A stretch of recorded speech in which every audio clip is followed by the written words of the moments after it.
ayuu magacaabay oo markaa USC da u xubsiibtay SNA ururkii SNA waxaa ka qayb galay markaa siyaasiyiin aad u tiro badnayd inkastoo qaramada midoobay aysan tabar u haynin awoodda markaa sii fidiisay John Maxamed Faarax Ciidiid haddana waxay ahayd mid markaa dadka adduunka ay iska indhatiri karin dhibaatada ka taagan Soomaaliya oo ahayd mid markaa cakiran oo u baahan arrin degdeg ah in laga gaaro si markaasi dadka Soomaalida loo gaarsiiyo dhibaatadooda iyo meelaha ay ku dhibaataysan yihiin haba ugu badnaadaane gobolada Bay iyo Boqol oo aadka u dhibaataysnaa John Maxamed Faarax Ciidiid iyo Cali Mahdi Maxamed oo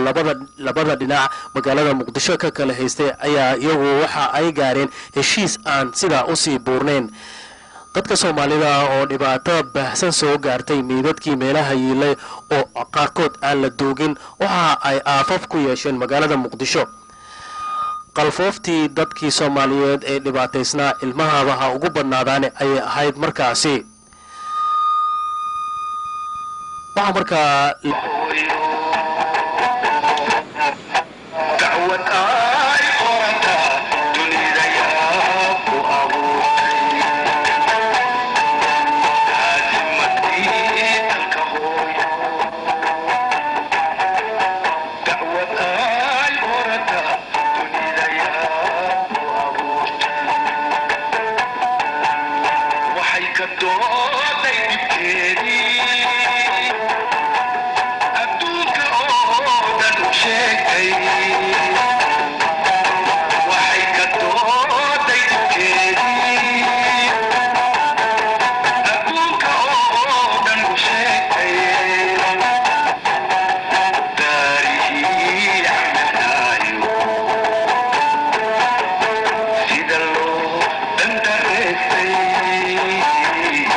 waxa markaa John Maxamed Faarax Ciidiid iyo Cali Mahdi Maxamed labada nin ay soo arkeen in siyaasadda Soomaaliya ay ku loolamayaan waxa indhaha caalamka ay ka daboolan waayeen markii ay arkeen dad badan oo Soomaali ah oo ku dhibaataysan koonfurta Soomaaliya gaar ahaan magaalada Baydhabo Bay iyo Boqol waxaana dhacday in United Nations-ka qaramada midoobay ay ogolaatay Soomaaliya in la geeyo ciidamo ilaa 32 ayaa la geeyay dal waxaana markaa soo dhaweeyay labada nin Cali Mahdi Maxamed iyo John Maxamed Faarax Ciidiid oo labaduba magaalada ka kala talinayay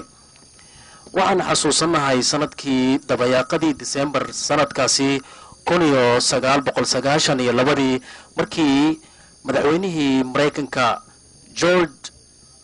Bush uu ku dhawaaqay in Soomaaliya la geeyo ciidamo Mareykan ah oo gaaraya ilaa 50,000 oo ciidan si markaa nabadda ay u ilaaliyaan una gaarsiiyaan gargaarka dadka u baahan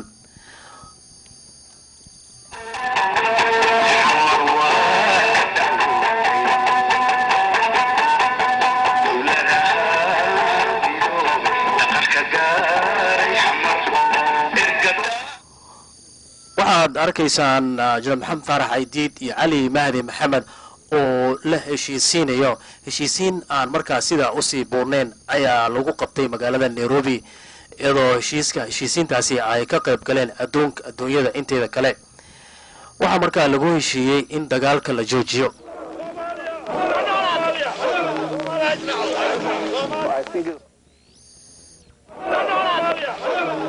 I think the Somali people are already fed up of the fighting. I don't think that they will continue to fight. If we don't come in an agreement in these days, the war will abandon Somalia. And for Somalia, it will be very hard to recover or to get another chance that the world will be involved in our problem. We are now going to build a cohesive society in the Horn of Africa. no fighting will take place in the future. We are brothers. We have a biological, historical, linguistical tie,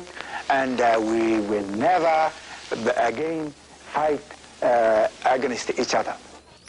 arrintaasi ma aysan dhawoowin markii Jal Maxamed Faarax Ciidiid iyo Cali Mahdi Maxamed ay heshiis ku saxiixdeen in dagaal dambe uusan dhicin hase ahaatee dagaalkii uu sii socday.